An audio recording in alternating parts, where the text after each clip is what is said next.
They don't believe in heaven, only in something older, and hungrier. Deep in the forgotten woods lies a village with no gods, no graves, and no salvation, only whispers beneath the soil, and offerings no one dares refuse.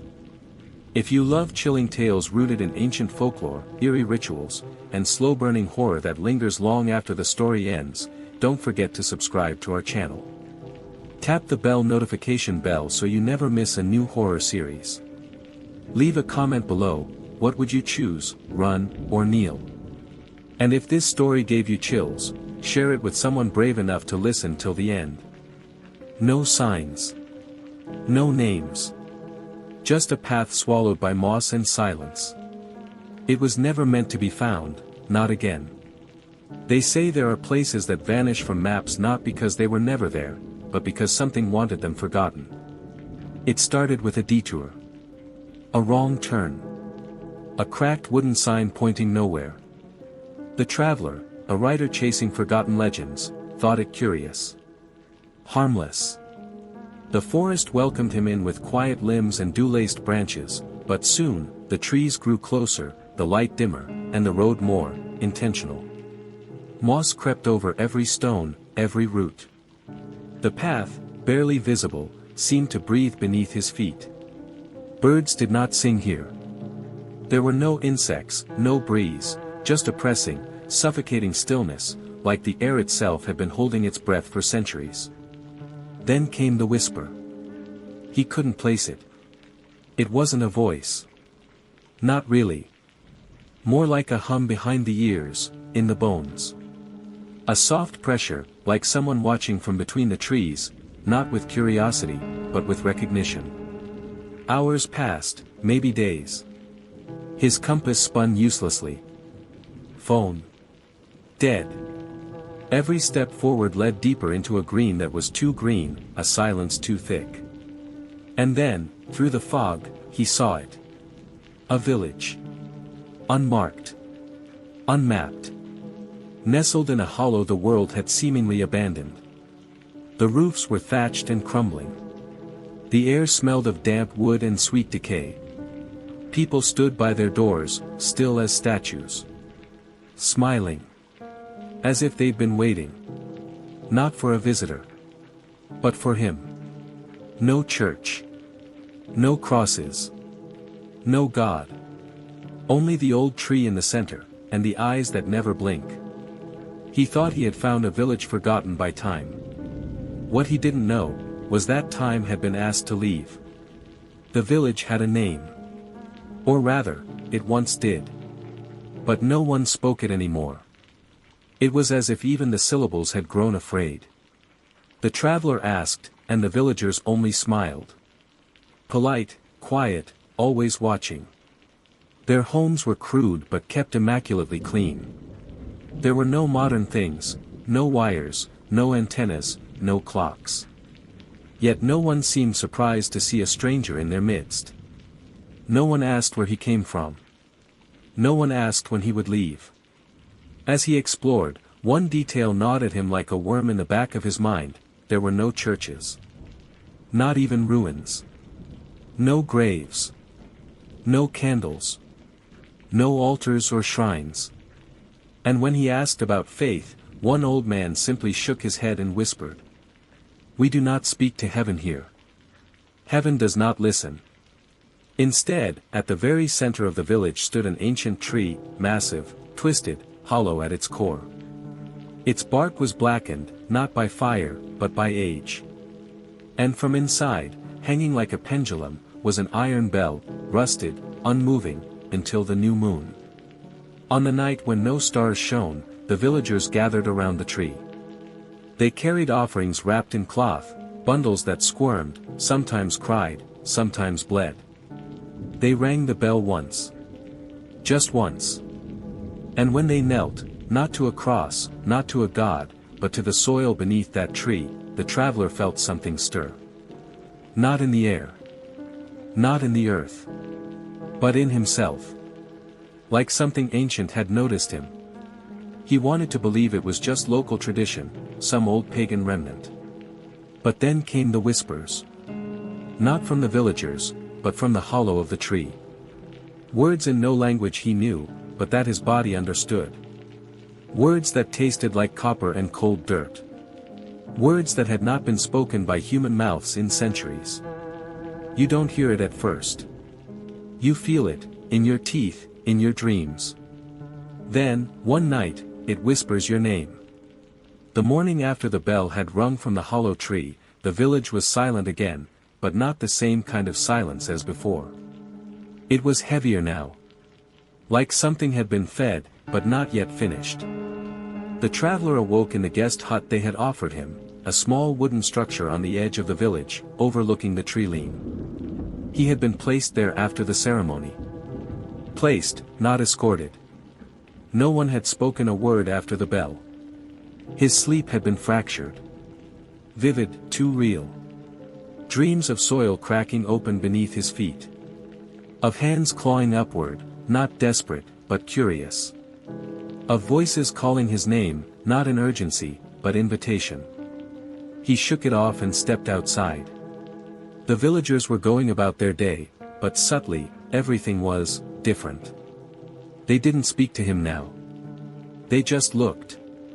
Their stares lingered too long, like they were waiting for something in him to change. The children didn't play. The elders stayed indoors. Only one man, a hunched old figure with gray eyes too pale to be natural, spoke to him again. "The earth remembers," the old man croaked. "You heard it, didn't you?" The traveler didn't answer. He didn't need to. Because he had. That night, it began again. A dull vibration in the floorboards beneath his bed, as if something massive and slow was shifting deep underground. It was a rhythm, not random, like a pulse.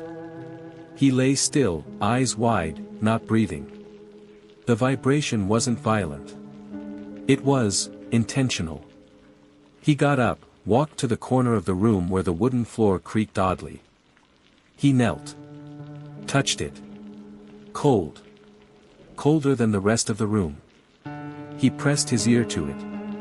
And he heard it. Whispers. Muffled, inhuman, and wet. They didn't speak in words he knew, but he understood them. Somewhere deeper than language. They weren't telling him anything. They were remembering. Remembering him. By the next day, symbols began to show up. Small carvings, at first thought to be natural, etched into the wood of the doorframe. Onto the surface of his mirror. Even under his fingernails. He hadn't scratched them there. He couldn't have. He didn't know these symbols. But his hands began to tremble when he looked at them. Something inside him did know them. That night, he woke to singing. A soft, slow chant, unmelodic and hollow, like the wind whistling through a skull. He looked through the window. The children were gathered in a circle beneath the old tree.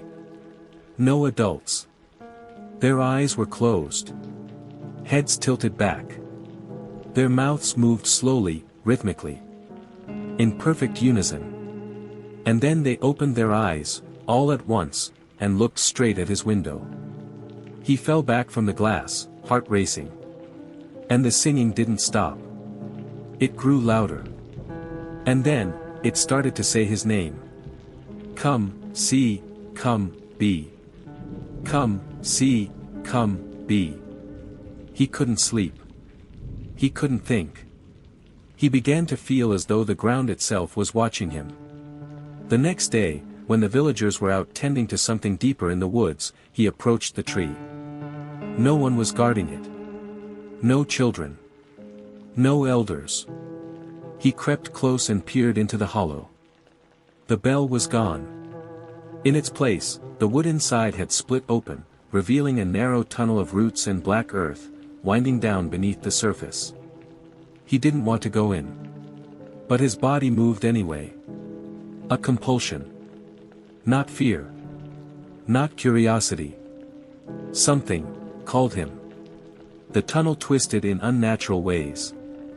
It was damp, but not muddy. Dry, but not dusty. Like the tunnel itself had been alive once, and wasn't entirely dead now. He descended until there was no light. And still, he went deeper.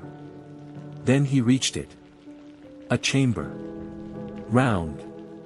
Lined with bones, not human, not animal, but something between. In the center was a mound of soil. Fresh, as if recently turned. He stood frozen. The whispers returned, louder now, echoing within his skull. You are seen. You are remembered. You are welcome. And then, from the mound, something moved. Just beneath the surface. He ran. He didn't remember the climb. Didn't remember bursting from the hollow and vomiting into the grass. But when he looked up, the villagers were waiting. They didn't speak. They didn't blame him. They nodded. As if they had expected this. As if everyone eventually goes below. And from that night on, they began treating him differently. Like one of them. But also like something marked. He heard the whispers even when he was awake now. He couldn't leave. Not because they wouldn't let him. But because the forest wouldn't. The final moment of clarity didn't come with screams. It came with calm. He realized, this village doesn't worship something buried here. No. They are its skin. Its voice. Its disguise. The villagers don't serve it. They are extensions of it. And he was becoming one too. The dreams. The carvings. The children's song. The soil beneath his nails. The entity beneath Velgrath was not sleeping. It was spreading. And his arrival had been the invitation. They don't beg for mercy. They don't scream. They offer, willingly. There's a silence deeper than death. Not fear. Not sorrow. But reverence. And when they give fully, flesh, breath, and soul, to what lies beneath. Ever since he descended into the hollow beneath the old tree, the traveler had stopped being himself. He still wore his own skin. Still spoke with his own voice. But his thoughts, his instincts, no longer entirely belonged to him. He began waking up with soil under his fingernails again. Sometimes, blood. He couldn't remember where it came from. The whispers were no longer foreign. They had become familiar. Comforting. And that was the most terrifying part. The villagers no longer watched him like an outsider. Now, they nodded as he passed. Touched his shoulder.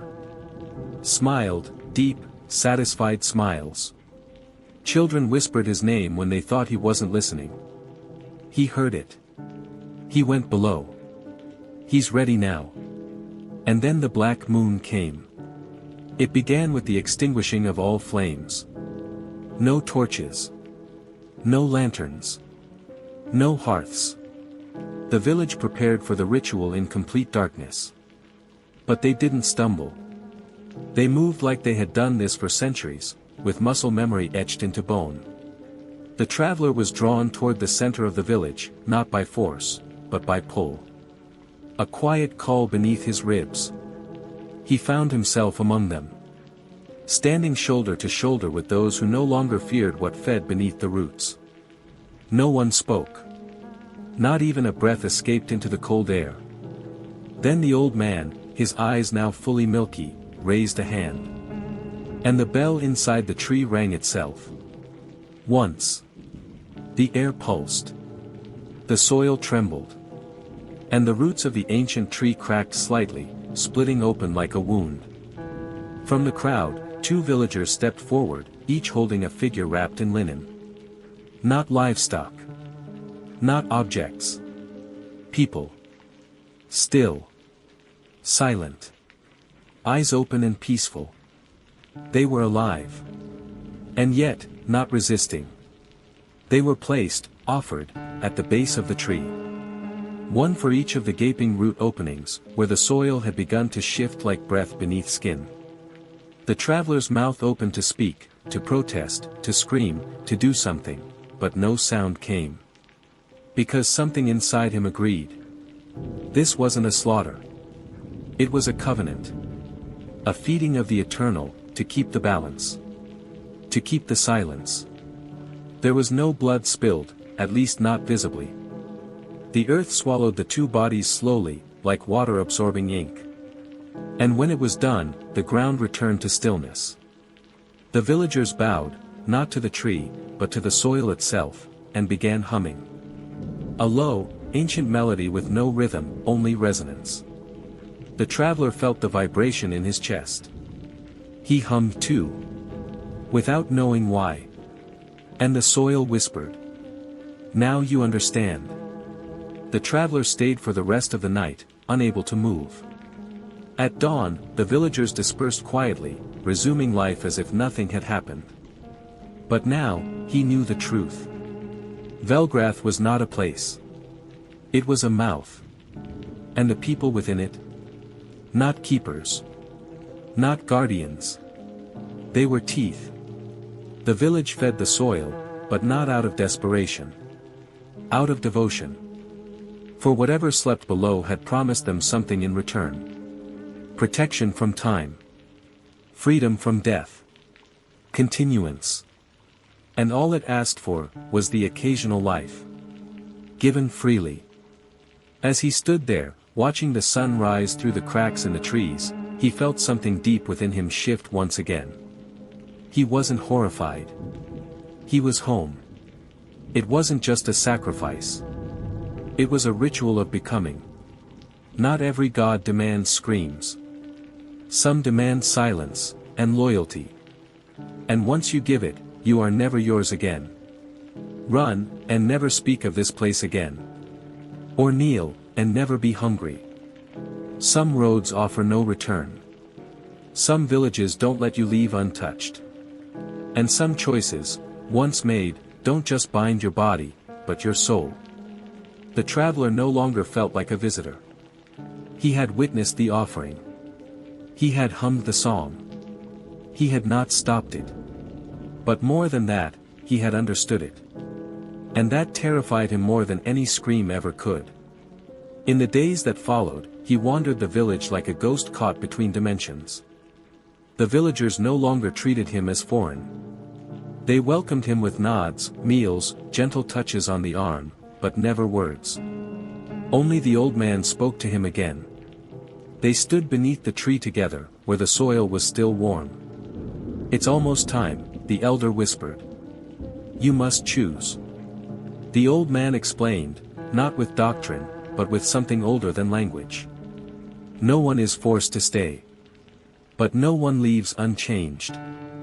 Once you go below and return, you belong to it in some way. And to resist that bond, is to invite madness. "You can go," the elder said, nodding toward the tree limb. "We'll even show you the path out. But you'll never be whole again. It'll whisper in your dreams. You'll see roots in your blood.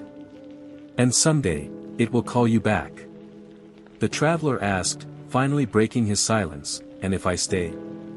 The old man smiled, not kindly, but knowingly. "You'll never be hungry again. Not for food. Not for meaning. Not for belonging." They let him walk. Out past the boundary where the trees thinned and the mist began to fade. For the first time since arriving, he could see sunlight breaking through. The breeze returned. The sky looked real. He stood at the edge, his backpack on, his journal full, his mind fractured. He could leave. He could write about this place. He could warn others. But who would believe him? Worse, what if someone did? He looked behind him. The villagers were standing in silence beneath the tree. Every one of them. Even the children. Watching. Waiting. He stepped forward. One step. The wind felt wrong. The air felt thin. His skin began to itch. His vision blurred slightly, as if the world beyond the forest no longer fit him. He turned back. And saw the soil at the base of the tree part, just slightly. Welcoming. Remembering. Run, and never speak of this place again. Or kneel, and never be hungry. He dropped his pack, walked back barefoot, and knelt. The moment his knees touched the earth, something ancient and root-deep surged through him. Not pain. Not ecstasy. Purpose. He felt the hunger leave him. Felt his mind begin to quiet. His past, blur. Names didn't matter here. Time didn't matter. Only the rhythm of the soil. The offering. The keeping of balance. From somewhere below, a warm, low hum greeted him. Not cruel. Not kind. Just eternal. Weeks passed. Maybe months. He couldn't tell anymore. He took the place of the elder, whose eyes had finally closed. He learned the rituals. He guided others. He sang with the children. But sometimes, when the wind shifted and the trees leaned in close, he would remember fragments of a life before. A name scratched into a passport. A mother's voice. A time when he feared the dark. And when the memories hurt too much, he would press his hands into the soil and whisper back. I chose. Some places don't need chains. Don't need cages. They just need to be remembered. And once you kneel, the world outside becomes a distant hunger. Forgotten. And unnecessary. He never ran. He never wrote. He became the village's newest voice. And the forest welcomed him home.